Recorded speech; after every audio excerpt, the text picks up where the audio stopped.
ಸರ್ಕಾರಿ ನೌಕರರಿಗೆ ಗ್ಯಾರಂಟಿ ಯೋಜನೆ ಕತ್ತರಿ ಸಿಎಂ ಸಿದ್ದರಾಮಯ್ಯ ನಿಲುವೇನು? ಗ್ಯಾರಂಟಿ ಯೋಜನೆಗಳಿಂದ ರಾಜ್ಯದ ಹಣಕಾಸಿನ ಸ್ಥಿತಿ ಹದಗೆಟ್ಟಿದ್ದು ಸರ್ಕಾರಕ್ಕೆ ಒಂದೆಡೆ ನುಂಗಲಾರದ ತುತ್ತಾಗಿದೆ. ಆದರೆ ಸದ್ಯದ ಪರಿಸ್ಥಿತಿಯಲ್ಲಿ ಗ್ಯಾರಂಟಿಯಲ್ಲಿ ಯಾವುದೇ ಬದಲಾವಣೆ ಇಲ್ಲ ಎಂದು ಮೇಲ್ನೋಟಕ್ಕೆ ಸಿಎಂ ಹೇಳುತ್ತಿದ್ದರೂ ಮುಂದಿನ ದಿನಗಳಲ್ಲಿ ಸರ್ಕಾರಿ ನೌಕರರ ಗ್ಯಾರಂಟಿ ಯೋಜನೆಗಳಿಗೆ ಕತ್ತರಿ ಬೀಳುತ್ತದೆ ಎಂದು ಹೇಳಲಾಗುತ್ತಿದೆ. ಸದ್ಯದ ಪರಿಸ್ಥಿತಿಯಲ್ಲಿ ಹಣಕಾಸಿನ ಒತ್ತಡ ಇದ್ದರೂ ಮುಂದಿನ ದಿನಗಳಲ್ಲಿ ಬಜೆಟ್ ಗಾತ್ರವು ಹೆಚ್ಚಾಗಲಿದೆ ಎಂಬ ವಿಶ್ವಾಸ ಆಡಳಿತ ಪಕ್ಷದಲ್ಲಿದೆ. ಸರ್ಕಾರಿ ನೌಕರರಿಗೆ ಗ್ಯಾರಂಟಿ ಯೋಜನೆ ಕತ್ತರಿ ಹಾಕುವ ನಿಟ್ಟಿನಲ್ಲಿ ಚರ್ಚೆಗಳು ನಡೆಯುತ್ತಿದೆ. ಸದ್ಯದ ಪರಿಸ್ಥಿತಿಯಲ್ಲಿ ಗ್ಯಾರಂಟಿಯಲ್ಲಿ ಯಾವುದೇ ಬದಲಾವಣೆ ಇಲ್ಲ ಎಂದು ಸಿಎಂ ಸ್ಪಷ್ಟನೆ ನೀಡಿದ್ದಾರೆ. ರಾಜ್ಯಕ್ಕೆ ಹಣ ಕೊಡುವಲ್ಲಿ ನಿರ್ಮಲಾ ಸೀತಾರಾಮನ್ ಅವರದ್ದು ದ್ವಿಮುಖ ನಿಲುವು ಎಂದರು. ಬೆಂಗಳೂರು ಗ್ಯಾರಂಟಿ ಯೋಜನೆಗಳಿಂದ ಆಗುತ್ತಿರುವ ಆರ್ಥಿಕ ಸಮಸ್ಯೆ ಸರಿದೂಗಿಸುವ ಹಿನ್ನೆಲೆಯಲ್ಲಿ ಸರ್ಕಾರ ಚಿಂತನೆ ನಡೆಸುತ್ತಿದ್ದು, ಈ ನಡುವೆ ಸರ್ಕಾರಿ ನೌಕರರಿಗೆ ಗ್ಯಾರಂಟಿ ಯೋಜನೆ ಕತ್ತರಿ ಹಾಕುವ ನಿಟ್ಟಿನಲ್ಲಿ ಚರ್ಚೆಗಳು ನಡೆಯುತ್ತಿದೆ. ಆದರೆ ಸಿಎಂ ಸಿದ್ದರಾಮಯ್ಯ ಅವರು ಈ ಕುರಿತಾಗಿ ಏನು ನಿರ್ಧಾರ ಕೈಗೊಳ್ಳುತ್ತಾರೆ ಎಂಬುದು ಸಾಕಷ್ಟು ಕುತೂಹಲಕ್ಕೆ ಕಾರಣವಾಗಿದೆ. ಈ ಕುರಿತಾಗಿ ಸಿಎಂ ಆರ್ಥಿಕ ಸಲಹೆಗಾರ ಬಸವರಾಜ ರಾಯರೆಡ್ಡಿ ಮಾತನಾಡಿ, ಸರ್ಕಾರಿ ನೌಕರರು ಗ್ಯಾರಂಟಿ ಲಾಭ ಪಡೆಯುತ್ತಿದ್ದಾರೆ, ಅದನ್ನು ಪರಿಷ್ಕರಣೆ ಮಾಡಬೇಕು ಎಂಬ ಚರ್ಚೆ ಇದೆ. ಅದರ ಬಗ್ಗೆ ಕೆಲವರು ಆಕ್ಷೇಪ ಎತ್ತಿದ್ದಾರೆ. ಆದರೆ ಸದ್ಯದ ಪರಿಸ್ಥಿತಿಯಲ್ಲಿ ಗ್ಯಾರಂಟಿಯಲ್ಲಿ ಯಾವುದೇ ಬದಲಾವಣೆ ಇಲ್ಲ ಎಂದು ಸಿಎಂ ಸ್ಪಷ್ಟನೆ ನೀಡಿದ್ದಾರೆ ಎಂದು ತಿಳಿಸಿದರು.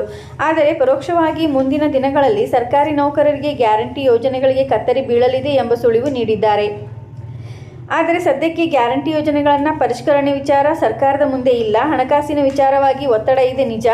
ಆದರೆ ಮುಂದಿನ ವರ್ಷದಿಂದ ನಮಗೆ ಸಮಸ್ಯೆ ಆಗುವುದಿಲ್ಲ ಎಂಬ ವಿಶ್ವಾಸ ಇದೆ. ಮುಂದಿನ ಬಜೆಟ್ 4 ಲಕ್ಷ ಕೋಟಿಗಿಂತ ಹೆಚ್ಚಾಗುತ್ತದೆ.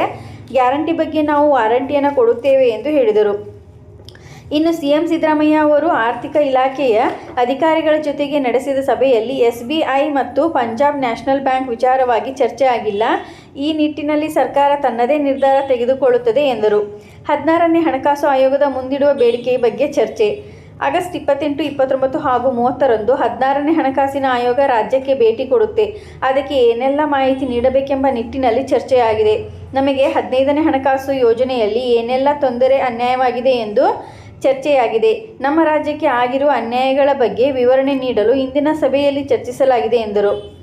ಮುಂದೆ ನಮ್ಮ ರಾಜ್ಯಕ್ಕೆ ನಿಗದಿಪಡಿಸಿದ ಹಣ ಬರಬೇಕು ಎಂದು 16 ಹಣಕಾಸು ಆಯೋಗಕ್ಕೆ ಮನವಿ ಮಾಡ್ತೀವಿ. 15ನೇ ಹಣಕಾಸು ಆಯೋಗ ಶಿಫಾರಸ್ಸಿನಂತೆ ಕರ್ನಾಟಕಕ್ಕೆ 11,500 ಕೋಟಿ ಬರಬೇಕಿತ್ತು.